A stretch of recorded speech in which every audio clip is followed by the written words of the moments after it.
Bonjour, j'ai le plaisir de vous présenter le tout nouveau Cartoflash Prof SDLV concernant les États-Unis. Comme toujours, on commence par cliquer sur le bouton Envoyer. Vous avez là l'écran avec une grande carte au centre et deux cartes beaucoup plus petites à droite, une en haut et une en bas. En passant votre souris sur ces cartes, vous avez affiché en bas le nom de l'État que vous survolez. Vous pouvez avec ce logiciel produire, créer deux types de cartes. Carte 1, des cartes thématiques à des plages colorées. Carte 2, des cartes thématiques à des cercles proportionnels. Évidemment, l'une peut être superposée sur l'autre. Commençons par les cartes thématiques. On clique sur le bouton 1, la carte se crée en 4 étapes très pédagogiques. La cinquième étant ici le bouton vert pour démarrer. Première des choses, on clique sur étape 1, choisissez une catégorie. Prends les densités. S'ouvre ici toute une série de cartes disponibles à l'intérieur du logiciel. Ce sont des statistiques embarquées. On prend les densités en 1910 par exemple. Ensuite, il faut choisir un dégradé de couleurs. Pour produire une carte à plage colorée, il faut des couleurs. Dégradé de couleurs, de préférence du rouge au jaune concernant les densités.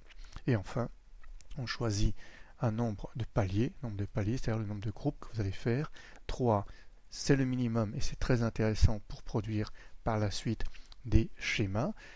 Et 5, c'est la phase haute, au-dessus de 5 paliers, l'œil ne peut plus faire la distinction. Donc 5, c'est une analyse très fine. Et voilà, on clique sur le bouton vert, votre carte. Vous noterez tout de suite qu'on peut passer bien sûr la souris sur les différents états. Ça affiche non seulement le nom de l'état, mais aussi la valeur que cet état affiche. Et vous avez bien sûr la légende ici tout à fait traditionnelle pour avoir une carte très conforme.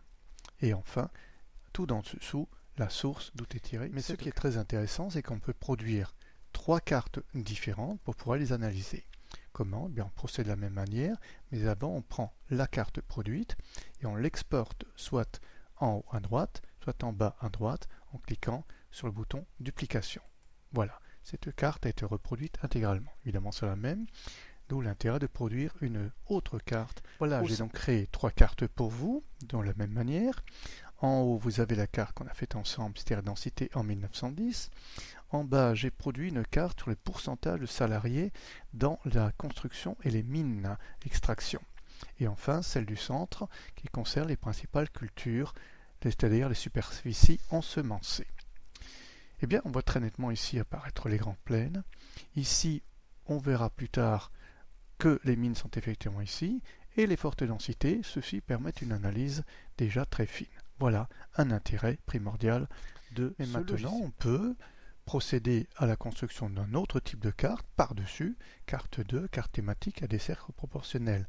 Je clique sur le bouton, et voilà mon écran. Là aussi, c'est une construction très pédagogique, mais seulement en 3 étapes, la quatrième étant toujours le bouton vert.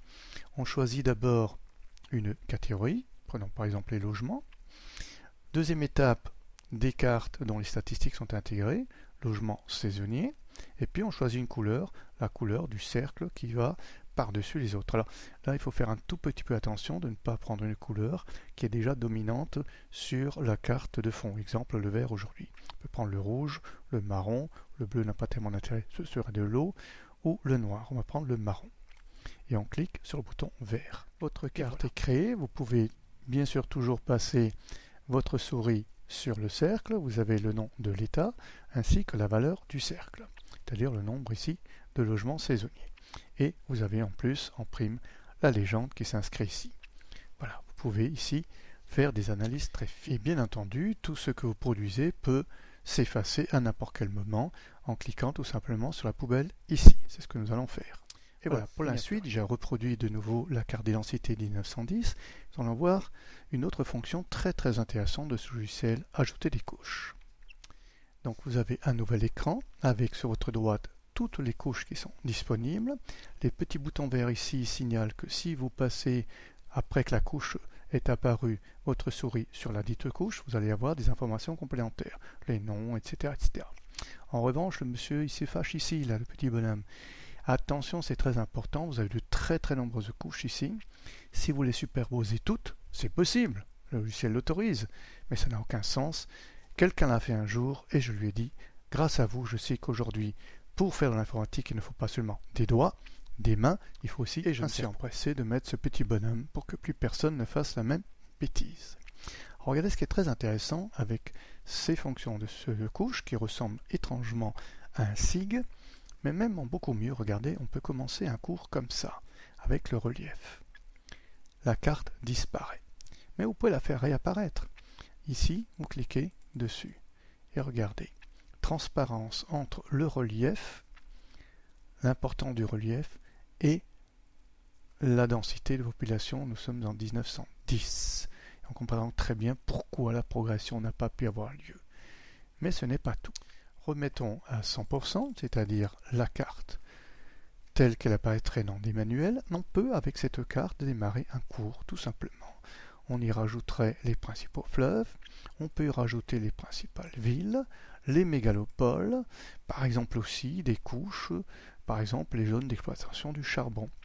Et tout ceci est possible ici, mais on peut revenir toujours à l'écran principal où vous auriez pu mettre ici, à droite, des cartes thématiques qui pourraient expliquer un certain nombre de situations. Encore, si vous voulez effacer ces différentes couches, vous pouvez donc repartir sur cliquer les couches et les décliquer l'une après l'autre, ou alors vous pouvez tout simplement cliquer comme précédemment sur la poubelle, voilà, et tout est supprimé d'un seul. Pour la dernière fonction qui est réellement une très grande innovation, j'ai repris la carte que j'avais déjà produite sur les principales cultures des superficies ensemencées. Regardez voir, sur la carte vous la connaissez, on prend le bouton dessiner. Là vous pouvez, si vous êtes enseignant, vous faire plaisir, si vous êtes élève, vous pouvez faire mieux que l'enseignant qui dessinait toujours sur les cartes murales.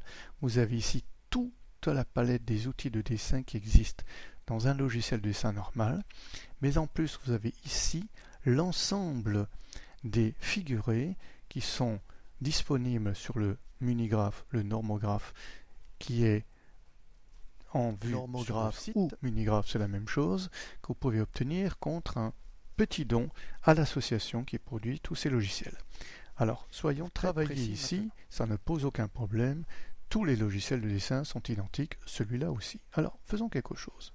Prenons une ligne droite, prenons la couleur orangée et augmentons l'épaisseur du trait parce que 2 c'est un peu étroit. On prend 5. Regardez ce que je vais faire. Un trait ici, un trait là. Qu'est-ce que j'ai fait? En gros, j'ai délimité les grandes plaines, ces fameuses grandes plaines où il y a beaucoup d'agriculture. Voilà, c'est une chose qui est faite. Le prof aurait pu le faire au tableau, mais on peut faire beaucoup mieux. L'enseignant peut demander à ses élèves de reproduire ceci sous forme de schéma. Ou l'élève, vous-même, vous pouvez le faire tout seul à la maison. Comment? Ça semble difficile, pas du tout. Ici, vous avez des contours schématiques. Et voilà, les contours schématiques, et vous avez vos fameux traits qui délimitent les grandes plaines. Mais c'est encore difficile, non, puisqu'on a une autre fonction qui est géniale. Ici, on clique sur ce bouton-là et on a un carroyage, c'est-à-dire ce sont des carreaux de cahier. Vous avez ici la manière pour dessiner les États-Unis sur la base de carreaux de cahier. Évidemment, ceci est expliqué dans un autre logiciel que vous pouvez avoir gratuitement aussi sur le site, c'est-à-dire comment dessiner les États-Unis.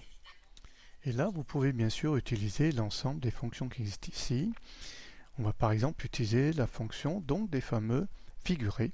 On prend un figuré de cette taille-là et on signifie par exemple où se situe la bourse de l'agriculture, ici à Chicago. Je clique dessus et voilà. Et je peux le remplir avec la fonction pot de peinture. Voilà. Mais le plus intéressant, c'est si je veux utiliser la fonction pot de peinture sans dépasser les limites ici des États-Unis, ici schématique. Je prends un vert assez pâle, voilà, la fonction est déjà cliquée et je veux isoler cette zone-là. Voilà, c'est fait. Alors vous avez remarqué que quand vous utilisez pot de peinture, automatiquement, il s'aligne sur les contours qui ont été pris ici. Et si vous préférez faire un croquis en bonne et due forme, c'est-à-dire avec les contours les plus exacts possibles, on peut le faire aussi. Alors, enlevons donc déjà cette zone qui a été peinte avec ce bouton-là. Voilà, c'est parti. On va décocher les contours schématiques. Les carreaux de cahier aussi n'ont plus servi à grand-chose.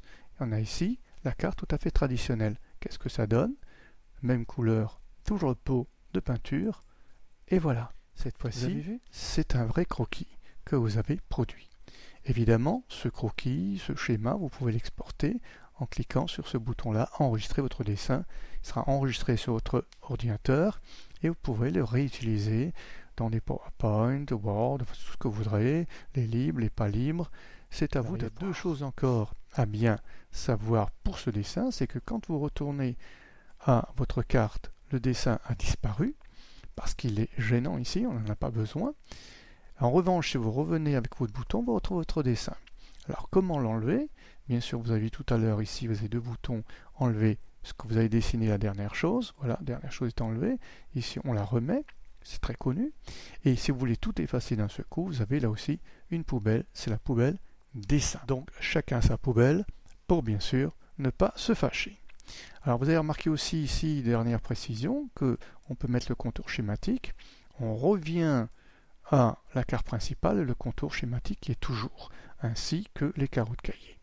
Donc vous pouvez demander aux élèves de dessiner par eux-mêmes ou vous pouvez, grâce à la fonction dessin, les aider. C'est à vous de voir comment vous voulez assurer votre cours. Voilà un logiciel qui a énormément de fonctions, qui ressemble étrangement à un SIG. Ce n'est pas un SIG pour autant, il n'a pas la difficulté de la prise en main de SIG, mais il rend énormément de services si on veut faire une géographie autrement. Merci. Bonjour, je suis heureux d'avoir pu partager ces quelques instants avec vous autour de cette démo. Et à bientôt pour de nouvelles productions. Au revoir.